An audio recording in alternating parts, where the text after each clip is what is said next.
എല്ലാവർക്കും നമസ്കാരം. ഇന്ന് ഈ വീഡിയോയിൽ ആസ്ട്രാഫോബിയ അതല്ലെങ്കിൽ ഫിയർ ഓഫ് തണ്ടർ, ഇടിമിന്നലിനെ പേടി. നമ്മളിൽ ഒരുപാട് ആളുകൾ അനുഭവിക്കുന്ന ഒരു പ്രശ്നമാണ് ഇടിമിന്നലിനെ പേടി എന്നുള്ളത്. അതിനെക്കുറിച്ചാണ് ഞാൻ ഈ വീഡിയോയിൽ ചെറിയൊരു വിശദീകരണം നൽകുന്നത്. അതെങ്ങനെയാണ് കൈകാര്യം ചെയ്യേണ്ടത്, അത് ഏത് രീതിയിൽ നമുക്ക് ചികിത്സിച്ച് മാറ്റാം എന്നുള്ളതാണ് ഈ വീഡിയോൻ്റെ വിഷയം. ആസ്ട്രാഫോബിയ എന്ന് പറയുന്നത് ഒരു ഇറാഷണൽ ഫിയറാണ്. അടിസ്ഥാനമില്ലാത്തൊരു പേടിയാണ് ആസ്ട്രാഫിയർ എന്നുള്ളത് നമുക്ക് എല്ലാവർക്കും അറിയാം. അങ്ങനെ അറിയാത്തവർ ഇതിനെക്കുറിച്ച് കൃത്യമായി മനസ്സിലാക്കണം.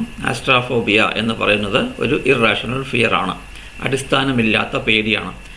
ഈ ലോകത്ത് ഒരുപാട് സ്ഥലങ്ങളിൽ ഇതുപോലെ പ്രശ്നങ്ങൾ ഉണ്ടാവാറുണ്ട്, ഇടിമിന്നൽ ഉണ്ടാവാറുണ്ട്. ഒരുപാട് ആളുകൾ അതിന് താഴെ താമസിക്കുന്നുണ്ട്, അതുമായി ബന്ധപ്പെട്ട് ജീവിക്കുന്നവരുണ്ട്, അത് കേട്ട് ജീവിക്കുന്നവരുണ്ട്. അവർക്കൊന്നും ഇല്ലാത്ത ഒരു പേടിയാണ് നിങ്ങൾക്ക്. അതുകൊണ്ട് തന്നെ അതൊരു ഇറാഷണൽ ഫിയറാണ്. അത് നിങ്ങളുടെ മനസ്സിൽ വന്നുകൂടിയതിന് കാരണങ്ങൾ പലതായിരിക്കാം. പക്ഷേ കാരണങ്ങൾ തേടിപ്പോകുന്നതിലും നല്ലത് ഇതെങ്ങനെ മാറ്റിയെടുക്കാം എന്ന് ചിന്തിക്കുന്നതാണ്. ഞാൻ എങ്ങനെ ഒരു സ്ഥലത്ത് എത്തിപ്പെട്ടു എന്നല്ല, ആ സ്ഥലത്ത് നിന്നും എങ്ങനെ രക്ഷപ്പെടണം എന്നുള്ളതാണ് ഏറ്റവും പ്രധാനപ്പെട്ട സംഭവം. ഇപ്പോൾ നിങ്ങൾക്ക് ആ പ്രശ്നമുണ്ടെങ്കിൽ എങ്ങനെ ആ പ്രശ്നം എനിക്ക് ഉണ്ടായി എന്നല്ല ചർച്ച ചെയ്യേണ്ടത്, അതെങ്ങനെ മാറ്റിയെടുക്കാം എന്നുള്ളതാണ്. അതിനാണ് ഞാൻ ഈ വീഡിയോ വ്യക്തമായി ചെയ്യുന്നത്. ഇതൊരു ഇറാഷണൽ ഫിയറാണ്. അതിന് മെയിനായിട്ടുള്ള വളരെ ഇൻറ്റൻസ് ആയിട്ടുള്ളൊരു ആങ്സൈറ്റി സിംറ്റംസ് ഉണ്ടാവാം, ഫിയർ സിംറ്റംസ് ഉണ്ടാവാം, അതുപോലെ തന്നെ പാനിക് അറ്റാക്കും ഉണ്ടാകുവാനുള്ള സാധ്യതയുണ്ട്. ഇത് ടോറിട്രോഫോബിയ എന്ന പേരുള്ള എന്ന പേരിലും ഇത് അറിയപ്പെടുന്നുണ്ട്. വളരെ ഇൻറ്റൻസ് ആയിട്ടുള്ള ആങ്സൈറ്റി ഫീലിങ്സും പാനിക് അറ്റാക്കും ഈ വ്യക്തിക്ക് ഉണ്ടാവാം. ഇത് ഒരു സാധാരണ ആളുകളെ, എല്ലാ വയസ്സിലുമുള്ള ആളുകളെ ഇത് അഫക്റ്റ് ചെയ്യാം. പക്ഷേ ഏറ്റവും കൂടുതൽ ഇത് അഫക്റ്റ് ചെയ്യുന്നത് കുട്ടികളെ ആയിരിക്കും. നമുക്കറിയാം, നമ്മുടെ വീട്ടിലെ കുട്ടികൾ ഇടിമിന്നലിനെ കാണുമ്പോൾ തീർച്ചയായും പേടിക്കും. ആ പേടി പിന്നീട് വളർന്നു വരാതിരിക്കാനാണ് ശ്രദ്ധിക്കേണ്ടത്.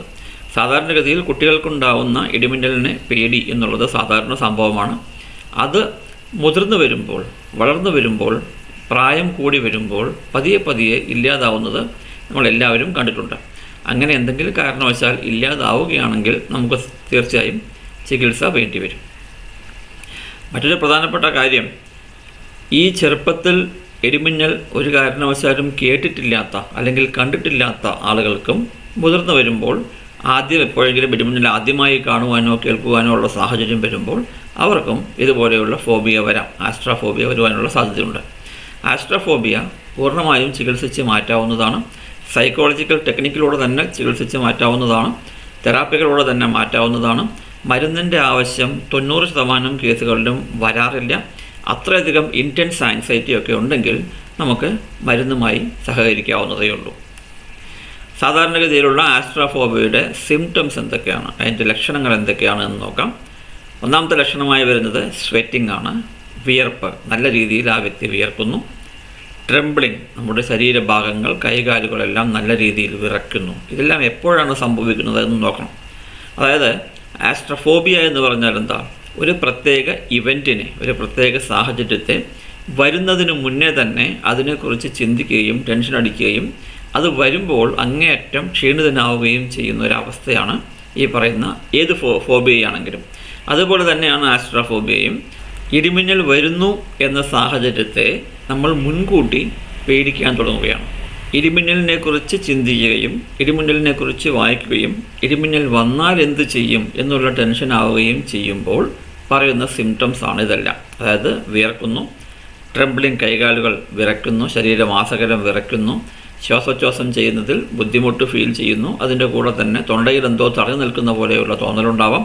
നോസിയ, അതായത് ഛർദി ഉണ്ടാവാൻ നിങ്ങൾക്ക് തോന്നുന്നു. ഛർദി ഉണ്ടാകുമോ എന്നില്ല, ഛർദി ഉണ്ടാകുന്ന രീതിയിൽ നിങ്ങളുടെ വായയും വയറുമെല്ലാം ആക്ട് ചെയ്യുന്നു.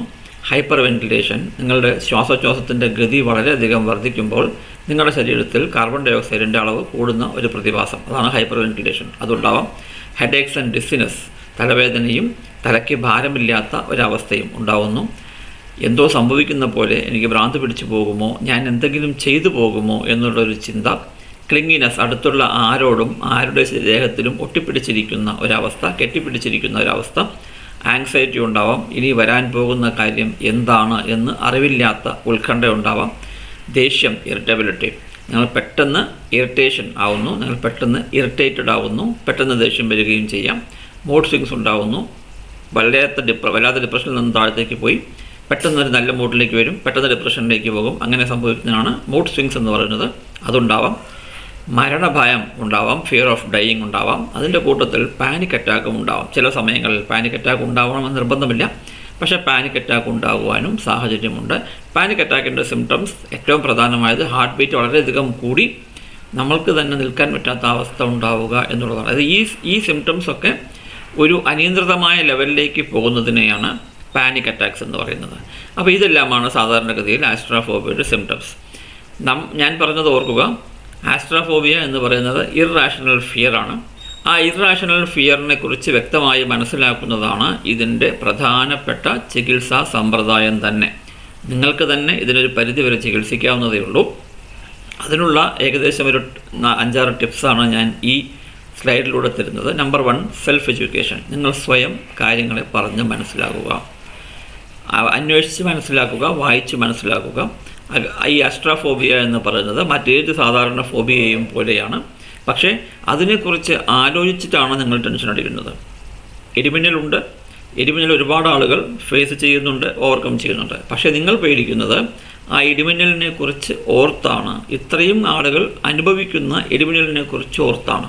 അപ്പോൾ മറ്റുള്ളവർക്കില്ലാത്ത പേടി എനിക്കെന്തിനാണ്, എന്തുകൊണ്ട് ഞാൻ പേടിക്കരുത്, എന്തുകൊണ്ട് ഇത് സാധാരണ സംഭവവിശേഷമാണ്, ഇങ്ങനെ ഇതിനെക്കുറിച്ച് ചിന്തിക്കുമ്പോൾ എനിക്ക് എന്തുകൊണ്ടാണ് ടെൻഷൻ വരുന്നത് എന്നതിനെക്കുറിച്ചൊക്കെ ഒരു അനലൈസിസ് നടത്തിയിട്ട് വിശദമായിട്ടുള്ള സ്വയം പഠനം നടത്തി തീർച്ചയായും നിങ്ങളിതിനെ കൈകാര്യം ചെയ്യാൻ സാധിക്കും. അങ്ങനെ നിങ്ങളെ കൊണ്ട് സാധിക്കുന്നില്ലെങ്കിൽ നിങ്ങൾ തീർച്ചയായും ഒരു സൈക്കോളജിസ്റ്റിനെ കാണുക. ഇതിനെക്കുറിച്ച് നല്ലൊരു അപഗ്രഥനവും ഒരു എഡ്യൂക്കേഷനും നിങ്ങൾക്ക് ആവശ്യമാണ്.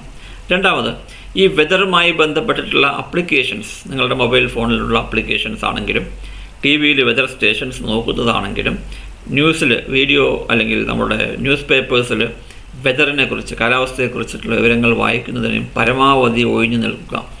എന്ന് തണ്ടർ ഷവേഴ്സ്, എന്ന് ഇടിമിന്നലുണ്ടാവും, എപ്പോഴുണ്ടാവും എന്നൊക്കെ വായിക്കുന്നത് നിങ്ങളുടെ ടെൻഷൻ കൂട്ടുവാനാണ് ഉപകരിക്കുക. അതുകൊണ്ട് ഇത്തരം കാര്യങ്ങളെക്കുറിച്ച് നിങ്ങൾ ഒരു കാരണവശാലും അന്വേഷിക്കാൻ പോകരുത്. മൂന്നാമത്, നിങ്ങളുടെ കൂട്ടുകാരുമായി, നിങ്ങളുടെ വീട്ടുകാരുമായി നല്ല ഒരു ബന്ധം, എപ്പോഴും അവരുടെ കൂടെ ഇരിക്കുന്ന, അവരുമായിട്ട് സംസാരിക്കുന്ന ഒരു സാഹചര്യം ഉണ്ടാക്കിയാൽ, നിങ്ങളുടെ കാര്യങ്ങൾ അവരോട് പറഞ്ഞു കഴിഞ്ഞാൽ അവർ നിങ്ങളുടെ സഹായത്തിനെത്തും എന്നർത്ഥം. നിങ്ങളെ തീർച്ചയായും അവർക്ക് സഹായിക്കാൻ സാധിക്കും.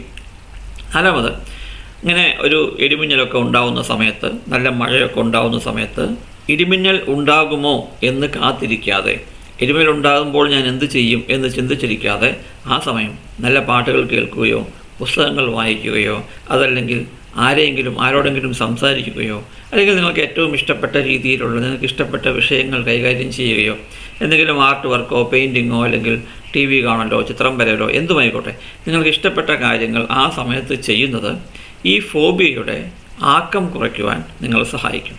അതുമാത്രമല്ല, മെഡിറ്റേഷൻ ആപ്ലിക്കേഷൻസ് നിങ്ങൾക്ക് ഉപയോഗിക്കാം. മെഡിറ്റേഷൻ ആപ്ലിക്കേഷൻസ് ഉപയോഗിച്ച് നിങ്ങളുടെ ഹെഡ്ഫോൺ ഉപയോഗിച്ച് കിടന്നുകൊണ്ടോ ഇരുന്നു കൊണ്ടോ അത്തരം ആപ്ലിക്കേഷൻ ഉപയോഗിച്ചുകൊണ്ട് നല്ല രീതിയിൽ മെഡിറ്റേറ്റ് ചെയ്യുന്നതും വളരെയധികം സഹായകരമാണ്. ഇതൊന്നും നിങ്ങൾക്ക് ശരിയാവുന്നില്ലെങ്കിൽ ഒരു സൈക്കോളജിസ്റ്റിനെ കാണേണ്ടത്, തെറാപ്പി സ്വീകരിക്കേണ്ടതും അത്യാവശ്യമാണ്. ഒരു കാര്യം ഞാൻ കൃത്യമായി നിങ്ങളെ മനസ്സിലാക്കുവാൻ ആഗ്രഹിക്കുന്നു.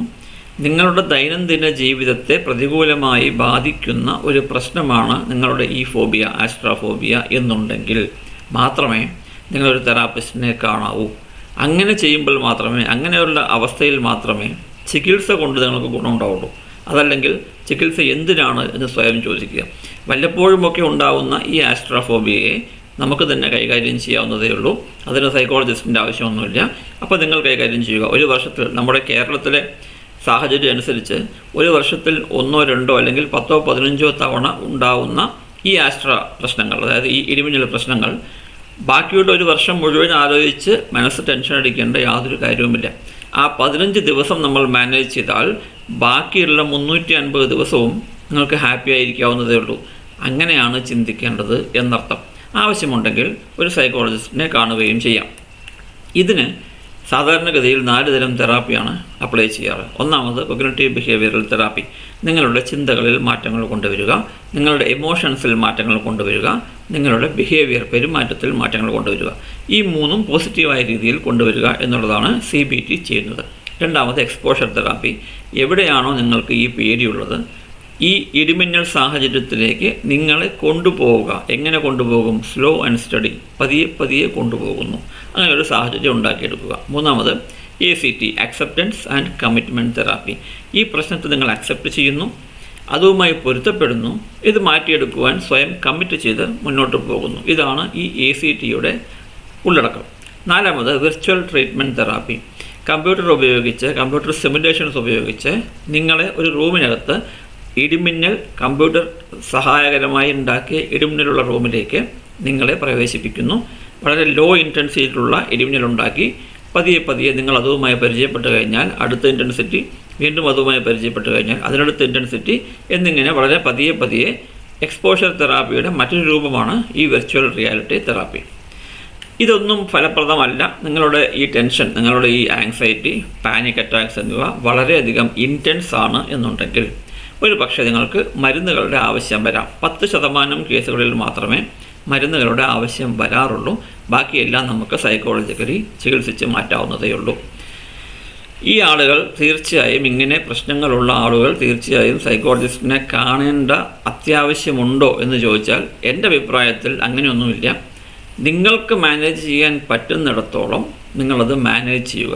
കാരണം ഞാൻ ഈ പറഞ്ഞ പോലെ ഒരു വർഷത്തിൽ 10-15 പ്രാവശ്യം മാത്രം ഉണ്ടാകുന്ന ഒരു സാഹചര്യം, ആ സാഹചര്യത്തെ ബാക്കിയുള്ള 350 ദിവസവും നിങ്ങളുടെ ഉറക്കം കെടുത്തുന്ന ഒരു സാഹചര്യമായി ചിന്തിച്ച് മാറ്റിയെടുക്കരുത്. അത്രയേ ഉള്ളൂ. അങ്ങനെ ചിന്തിച്ച് മാറ്റിയെടുക്കുമ്പോഴാണ് നിങ്ങൾക്ക് വർഷം മുഴുവൻ ഈ ഒരു വിഷയം, 10-15 ദിവസം ഉണ്ടാകുന്ന പ്രശ്നത്തെക്കുറിച്ച് ഓർത്ത് വർഷം മുഴുവൻ ടെൻഷൻ അടിക്കുന്ന ഒരു സാഹചര്യം ഉണ്ടാക്കരുത് എന്നാണ് എനിക്ക് പറയാനുള്ളത്. അതുകൊണ്ട് അത്തരം സാഹചര്യങ്ങളിൽ മാത്രമേ നിങ്ങൾക്ക് സൈക്കോളജിസ്റ്റിൻ്റെയോ അല്ലെങ്കിൽ സൈക്യാട്രിസ്റ്റിൻ്റെയോ സഹായം ആവശ്യമായി വരികയുള്ളൂ എന്നും കൃത്യമായി മനസ്സിലാക്കുക.